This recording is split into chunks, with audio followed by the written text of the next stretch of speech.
John Marian, youtuber, o ktorom pred pár rokmi nikto nevedel, no teraz je najviac rastúci youtuber na československej scéne a behom jedného roka dokázal získať 535 000 odberateľov a neuveriteľných 175 miliónov sliadnutí. John Marian dokázal to, o čom by sa mohlo iným youtuberom iba snívať. Vybudoval si tu najvernejšiu komunitu a na Hero počas najväčšieho piku získal cez 8000 predplatiteľov. Ako to dokázal, keď ešte pred 4 rokmi ho všetci nenávideli? To a ešte viac si povieme v dnešnom videu. Takže pokiaľ sa vám bude páčiť, tak to nezabudnite pasnúť ten like, takisto odber a zvonček.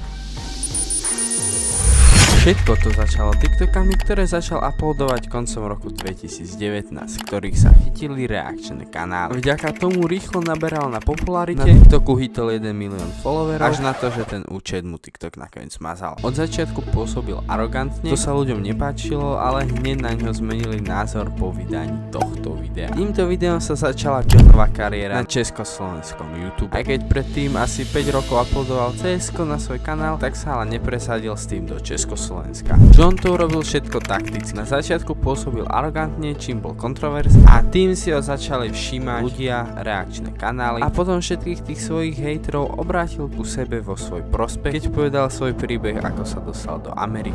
Ale to nebol jediný taktický ťah od Johna. Vzhľadom na to, že sa pohybuje v okolí veľkých youtuberov a každý deň rozoberajú sociálne siete, tak vedel, že ľudia na sociálnych sieťach zabúdajú veľmi rýchlo. A preto v roku 2021 sa zúčastnil veľmi pochybnej spolupráce, kedy propagoval niekoľko kryptomien, na ktorých sa ale nedalo zarobiť. Celé to bolo iba kryptoscam a všetci, čo dali do toho peniaze, tak prerobili a jediný, kto na tom profitoval, bol John. Potom sa zúčastnil ešte ďalšej podvodnej spolupráce a to, že propagoval NFTčka, ktoré tiež následne spadli a jediný, kto na tom zarobil, bol John. Reakčné kanály sa toho chytili, každopádne tým, že John sa nevyjadroval ani k jednej reakcii, tak to spadlo do zabudnutia a to bolo pre Johna iba najlepšie. Starí diváci na to zabudli a noví sa o tom ani nedozvedeli. Keby to ale riešil ďalej, tak by to bol možný pád Johnovej kariéry.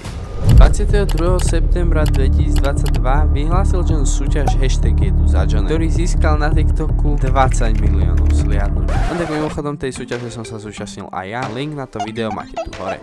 Hneď na konci januára v roku 2023 John Marianek začal pravidelne vydávať videá na svoj YouTube kanál. Začalo to videom 7 dní v živote najbohatšieho youtubera z Česka. Odvtedy začal jeho kanál extrémnou rýchlosťou rásť a hneď vo februári mu pribylo 62 000 nových odberateľov. Vtedy si založil aj svoje Hero, na ktorom mal počas najväčšieho píku 8452 platených odberateľov. Hneď v apríli priletel Steve a začala tým legendárna séria. Dokonca ľudia si natoľko obľúbili Stevena, že na začiatku leta priletel Steven do Ameriky znovu a tým začala druhá séria #Jedu za Johnom 1, ktorá vyvrcholila stretnutím Jakea Paula so Stevenom a letným hitom, ktorý natočili za 1,5 hodiny a teraz má 3,5 milióna sliadnutí. Potom, keď Steven odišiel späť do Česka, tak John na svoje narodeniny dropol svoj merch, kde sa mu predalo viac než 10 000 objednáviek. A ešte vyhlásil súťaž #Jedu za Johnom 2, ktorú vyhral Patrick a Gory. Mimochodom tejto súťaže som sa tiež zúčastnil aj ja, kde som poslal chlieb do vesmíru. Pokiaľ by vás to zaujímalo, tak viete, kde máte klikať.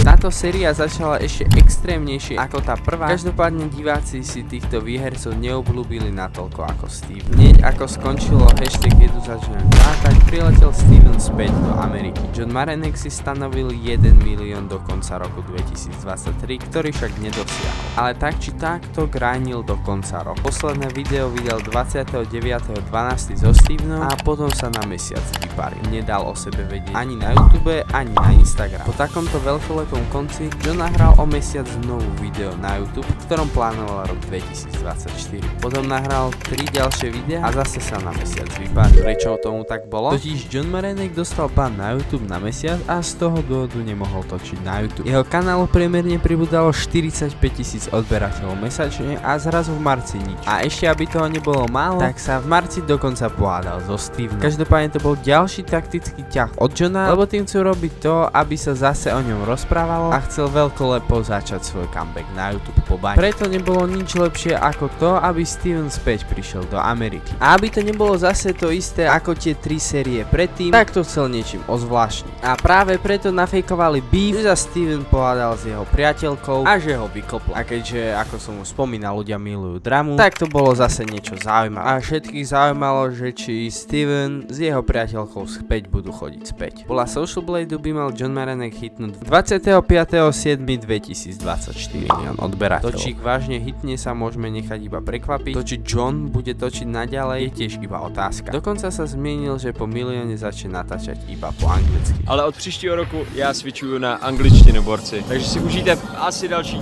65 českých videí a pak já tak nějak v březnu, v dubnu, potom co přiletím do Česka a potom co 1 milión odběratelů, tak switchnu na angličtinu. Tak sa môžeme nechať prekvapiť, ako to celé nakoniec bude. Váš názor na Johna a ako to bude s ním do budúcnosti mi môžete napísať do komentárov. Takisto by ste ma mohli podporiť kúpou členstva, na ktorom už teraz nájdete opäť výhod, či už čisto sérií pre vás, nových videí o niekoľko dní skôr, alebo ďalšie úžasné výhody. Ale ja sa s vami už rozlúčim, takže pokiaľ sa vám toto videjko páčilo, tak tu nezabudnite pacnúť ten like, takisto odber a zvonček. No a my sa vidíme zase niekedy na budúce, tak zatiaľ.